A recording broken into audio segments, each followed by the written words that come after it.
Bonjour à tous, je m'appelle Bonas Christian, je suis maraîcher dans le Haut-Garonne, je suis la ville franche du Caïran en bordure de la forêt landaise. Je suis en société avec mon épouse et mon fils. L'exploitation en elle-même, on a 6 hectares de serre, 3 hectares et demi en abri 5 mètres et 2 hectares et demi en double paroi gonflable. On produit 2 hectares et demi de poivrons, pardon, sans pesticides, sans herbicides, sans PVI, sans rien. Donc c'est particulier, je vous expliquerai tout à l'heure un petit peu. Hein. Donc on privilégie beaucoup l'enherbement dans les abris.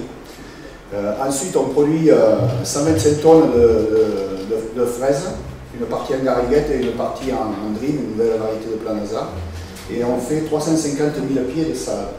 Voilà. Donc c'est une exploitation maraîchère conséquente, qui commence à être conséquente dans le Haut-Garonne, vu les surfaces mises en place.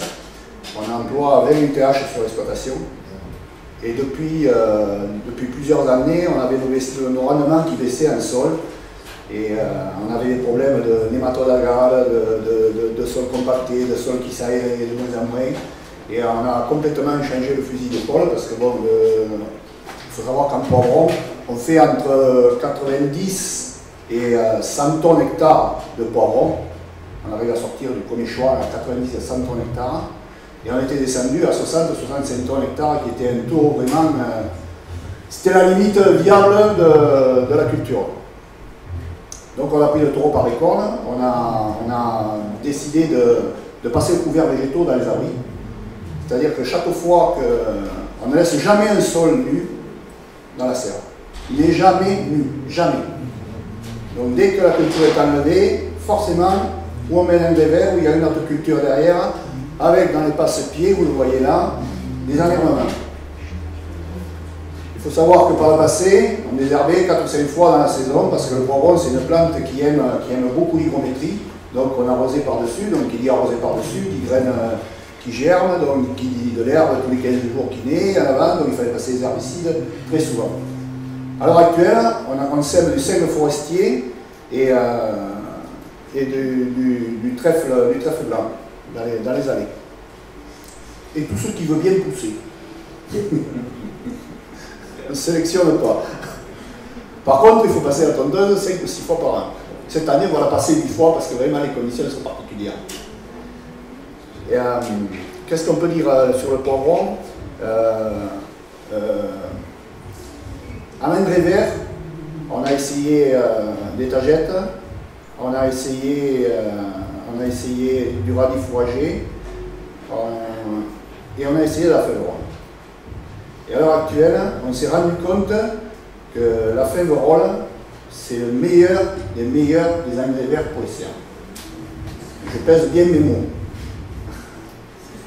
Parce que ça fait 2 ans qu'on le fait, et 2 ans, on a vraiment des résultats économiques derrière la févrole qui sont vraiment probants. Donc il y a quelque chose qui se passe, on ne sait pas quoi, mais il y a quelque chose qui se passe dans le sol qui est bénéfique à la plante poivron. Alors ensuite, on a quand je vous dis qu'il y a 0 traitement, il y a 0 pesticide, mais il n'y a pas de PVI, c'est-à-dire qu'on ne lâche pas d'auxiliaire. Il n'y a aucun traitement, il n'y a rien. C'est-à-dire que la nature, elle se débrouille toute seule. Ici, dans les allées sous les chéneaux, c'est constamment enherbé, 365 jours par an.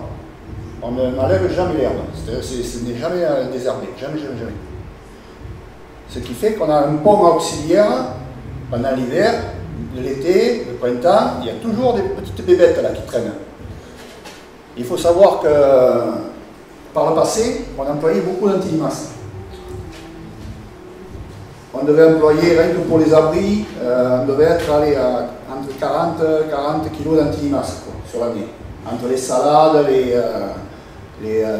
melons, enfin un petit peu de melon aussi, les melons et le poivron. Cette année, on a dû employer 200 grammes d'antilimaces. Donc on est arrivé à inverser complètement la tendance au niveau du parasitisme dans nos abris. Ensuite, nos abris, l'été, il fait chaud. On s'est rendu compte qu'avec l'herbe, lundi et mercredi, vous avez vu les températures qu'il faisait, il faisait 38 degrés.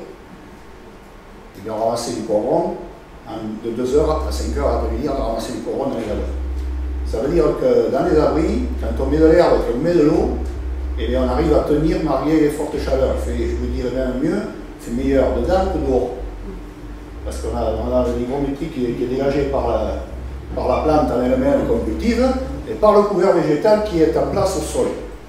Et ça, c'est vachement important au niveau des conditions de travail de notre personnel. Parce que dans les serres, si vous laissez un sol nu, c'est du feu, quoi. À des températures comme ça, c'est du feu. Ça n'absorbe pas, on prend tout, quoi. Et l'atmosphère est trop sèche. En maintenant, l'herbe dans les passe-pieds, on a des taux d'hygrométrie, on peut remonter les taux d'hygrométrie beaucoup plus facilement. Et nous, on a une particularité sur notre exploitation, c'est qu'ici, tout le monde passe à l'hélicoptère, enfin chez nous, tous mes collègues maraîchers, tout le monde passe à l'hélicoptère pour blanchir les serres. Nous, on trouve que c'est pas bien de passer à l'hélicoptère pour blanchir les serres, parce qu'une plante, en elle-même, quand il fait de fortes chaleurs, elle travaille beaucoup le matin. Donc si le matin on enlève la lumière, nous on trouve que c'est pas bien. Donc on laisse un maximum de lumière à la plante. C'est-à-dire que c'est fileté, on le voit sur cette photo, c'est fileté à, vous voyez, à 60%, enfin 40 cm après le fêtage de l'abri. C'est-à-dire que le matin, la lumière, elle pénètre à fond dans on a toute la photosynthèse qui peut se faire. Et cette année, enfin non, l'année dernière, on a commencé à planter des sols, mais le sol, dans le but d'enlever les filets, que l'ombre se fasse toute seule, parce que les filets, ça fait du temps, il faut les poser. Donc on a dit, on a essayé de réfléchir, et en même temps de créer encore plus de diversité dans nos chéneaux pour que la faune auxiliaire puisse vivre. Donc le sol n'est pas approprié. Pourquoi? Parce que le sol, il a un port qui est retombant. Et ça ne va pas. Ça ne va pas parce que ça nous gêne. Vous voyez, le rang de melon, il est sous le sol. Ça n'a pas perturbé au départ. On a ramassé exactement les mêmes melons à côté de la rangée de sol que dans les autres rangs. Exactement pareil. On a compté, c'est pareil. Le problème, c'est qu'après, il faut enlever les melons, c'est délicat quoi, sur le sol. Parce que c'est les sols qu'on a rabattus très bas. Et le but, c'était de les faire monter au fêtage. Et ils ne montent pas assez haut. Et là, on a essayé, mais ça s'est essayé tout seul, la nature fait bien les choses des fois. Et là, il y a un érable qui a poussé par hasard, une graine portée par le vent. Et on s'est rendu compte qu'un arbre qui a un port dressé est beaucoup plus approprié à faire ce qu'on veut faire. C'est-à-dire que l'ombre, elle se fasse d'elle-même, naturellement, sans employer les filets. Et en même temps, ça va nous apporter un taux d'hygrométrie supplémentaire dans la serre, ce qui n'est pas négligeable pour les cultures d'été. Et ensuite, on rabat les érables sous les chéneaux et on fait du BRF, on met dans la serre, on laisse dans la serre, la boucle d'outils. Voilà. Ensuite, bon, qu'est-ce que je peux dire encore sur la culture du poivron? Charles aurait été là, ça aurait été bien, mais bon, il n'est pas là, malheureusement. En 3 ans, on a vraiment recréé dans nos abris une biodiversité, mais c'est phénoménal les bébêtes qu'il peut y avoir. Je suis incapable de dire tout ce qu'il y a sous le paillis dans les poivrons. Vous savez, on tombe, donc il y a de l'herbe tout le temps, et dessous, quand on le soulève, ça part de partout, il y en a partout, il y en a dans tous les sens. Et au niveau nutritionnel, qu'est-ce qu'il aimerait le poivron, par exemple? Alors cette année, on a fait des essais en fumure de fond, et parce que bon, on n'est pas bio, mais pas loin, mais on veut se rapprocher quand même du moins possible de l'engrais chimique. Il se trouve qu'à côté de chez nous, il y a le 4e élevage de France en poule pondeuse. Et donc, ils font de la fiente de poule. Et cette année, on a mis en fumure de fond, de l'organique, c'est-à-dire la fiente de poule, et à l'heure actuelle, ça se passe super bien, super bien. C'est-à-dire qu'en fumure de fond, on ne met pas d'engrais chimique. Par contre, on met quand même des engrais chimiques après, parce que il faut bien se douter que pour faire entre 80 et 100 tonnes de poivron à hectare, il faut mettre à manger, quoi. Si on ne met pas à manger, on ne le fait pas. Voilà, donc vous voyez l'herbe. L'herbe est très haute, là, hein, mais ça ne pénalise pas du tout la culture du poivron. Pourquoi? Au niveau de l'abri, c'est 5 mètres en base, c'est-à-dire que dans l'abri, on met 3 planches. Là, vous avez vu la fève-rolle tout à l'heure en photo. La fève-rolle, quand je suis passé dedans, je n'ai fait qu'un passage. Vous voyez, la fève-rolle, elle fait 1 mètre de haut, et à la limite, elle commence juste à fleurir. J'ai semé ça le 4 janvier. Le 20 mars, elle était là. Donc, qu'est-ce qu'on a fait? On a dit, moins on perturbe en profondeur le sol, plus on laisse le travail qu'a fait la fève-rolle, plus ce sera bénéfique au poivron. Ça, c'est notre raisonnement de base. Donc, on a dit, on a construit un appareil spécifique, c'est un cultirato. Vous savez ce que c'est un cultirato, le maraîcher? Il y a des maraîchers là?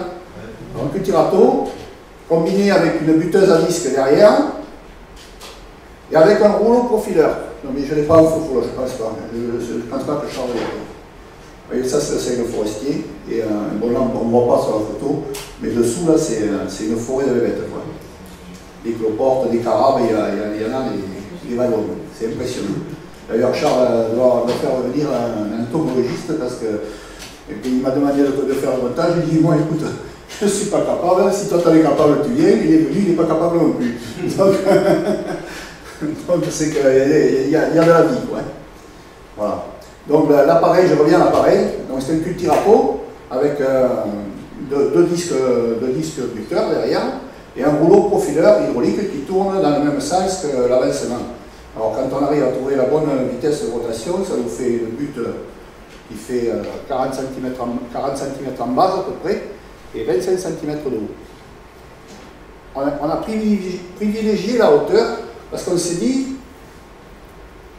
si on met de l'herbe quand même, elle va manger, elle va nous prendre la nourriture du poivron. Donc, on a dit, on va faire une butte très haute. Ici, on a notre rangée de goutte à goutte qui alimente nos pieds de poivron, qui est juste à côté des pieds de poivron, en haut de la butte. Et l'herbe, elle peut monter jusqu'ici, ça ne gêne pas du tout. Hein. La plante, elle n'accuse même pas, on n'a pas de perte de calibre, rien. Parce que le poivron, il se sert avant que ça arrive ailleurs. Voilà. Voilà pour la culture du poivron. Après, on a donc de la fraise hors sol. Et le problème de la fraise hors sol, c'est qu'on a des trix. La petite bébête là, qui nous mange les fruits. Donc, il faut savoir qu'à l'hectare, une protection biologique avec des auxiliaires, c'est entre 4 000 et 8 000 € l'hectare de bébêtes. Nous, on en emploie très peu parce qu'au moment donné deux, on ne sait pas ce qui se passe à l'abri, mais la protection biologique, on est obligé de la casser pour passer au chimique parce que les trips, ils arrivent à prendre le dessus, quoi, à un moment donné. Donc nous, on a dit, et ça on a regardé parce qu'on a des appareils pour mesurer l'hygrométrie dans la serre, on avait trop des taux d'hygrométrie dans la serre qui descendent trop bas. Qui dit taux d'hygrométrie bas, les trips ils adorent ça. Hein. Alors là, ça y va, quoi, ça reproduit à tir à l'arigot. Donc cette année, on a essayé d'introduire du raisin de table qu'on a planté au niveau des poteaux de la serre pour donner un trait au-dessus de la fraise. Pourquoi de la vigne? Tout à l'heure, Evelyne disait que la vigne ne fait pas beaucoup d'ombre, moi je ne veux pas qu'elle fasse beaucoup d'ombre.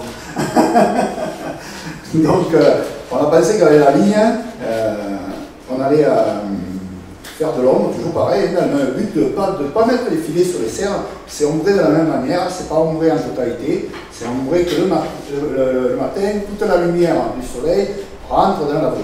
C'est primordial et essentiel pour la qualité des produits. Quand on met un ombrage sur la totalité de la serre, on n'a pas la qualité du sucre après dans le produit qui est optimale. Et nous, on s'en est rendu compte parce qu'au niveau de la coopérative, tous les lots de fraises qui rentrent sont topés, quoi, hein. La fraise, tout le sucre, il est pris tous les jours. pour avoir un repère gustatif. Et il se trouve que nous, avec notre procédé d'ombrage, il n'y a que ça qui est différent des autres, il n'y a pas grand-chose d'autre, et bien on a les taux de sucre les plus élevés de la coopérative. Donc on a vraiment une qualité de produit qui est optimale. Donc pourquoi on a planté de la vigne? Donc la vigne, dans le raisonnement, c'était dire je produis de la fraise que je plante au mois de novembre, que je récolte jusqu'à fin juin, et de fin juin jusqu'au mois de novembre, et bien il n'y a plus rien dans la serre. Un abri comme ça, c'est un demi-million d'euros à l'hectare. À mon avis, il ne faut pas le laisser rien faire, si on peut éviter de le laisser rien faire. Mais il y a un deuxième raisonnement, et c'est surtout ce raisonnement-là qui nous intéressait, c'est de dire, quand je mets tout à sécher dans ma serre, je tue toute la vie. Parce que la vie, s'il n'y a pas d'eau, il n'y a pas de vie. Ça, il ne faut pas me raconter l'histoire. S'il y a de l'eau, si on arrive à créer du végétal et à avoir du végétal dans une serre, on peut maintenir la vie. Nous, on a fait l'essai dans les Poivrons, justement, et on a laissé volontairement, l'aspersion, on n'a pas mis. Et je peux vous dire que quand vous levez le paillis, s'il n'y a pas eu l'aspersion, les bébêtes, elles ne sont pas là. Elles sont ailleurs, mais elles ne sont pas là. Par contre, si vous avez l'aspersion et que c'est toujours humide au sol, alors là, les bébêtes, le paillis nous jamais pareil. À la fin de la culture, il n'y a plus rien, tout est bouffé. Il n'y a rien de temps, c'est phénoménal. Donc, je reviens à la vigne. On s'est dit, la fraise commence à démarrer, à pousser décembre-janvier. La vigne, qu'est-ce qu'elle fait en décembre-janvier? Elle dort. Elle dort jusqu'au mois de mars-avril. Elle commence à bourgeonner, à repartir au mois d'avril. Moi, ma fraise, elle commence à mûrir au mois de mars. Et à partir du mois d'avril, je mets les filets pour ombrer. Donc je me suis dit, pourquoi ne pas se servir de la vigne pour faire de l'ombre? On peut toujours essayer. Donc, on a planté la vigne pour essayer de faire de l'ombre à la vigne, et en même temps pour faire un pôle auxiliaire d'une culture sur l'autre. Et l'avantage de la vigne, c'est que le plus gros prédateur du trips de la fraise, ça s'appelle l'ambiséus. L'ambiséus, c'est une petite araignée microscopique qui bouffe les trips. Et l'ambiséus, eh bien, il se trouve que, vous voyez les pieds de vigne qui montent le long des poteaux là, et c'est farci d'œufs d'ambiséus dessus. Donc j'ai mis banco, ça va le faire. Et donc le but c'est justement d'avoir ces ambiséus qui sont des rampants, être au-dessus des fraisiers, à un moment donné deux, quand la fraise va pousser, que la vigne et les feuilles vont tomber, forcément ça va tomber sur la fraise. Voilà. Après si vous avez des questions, hein. On va aussi mettre dans l'anérolement, on va faire des anérolements dans les fraisiers, sous les fraises. Merci Christian. Voilà.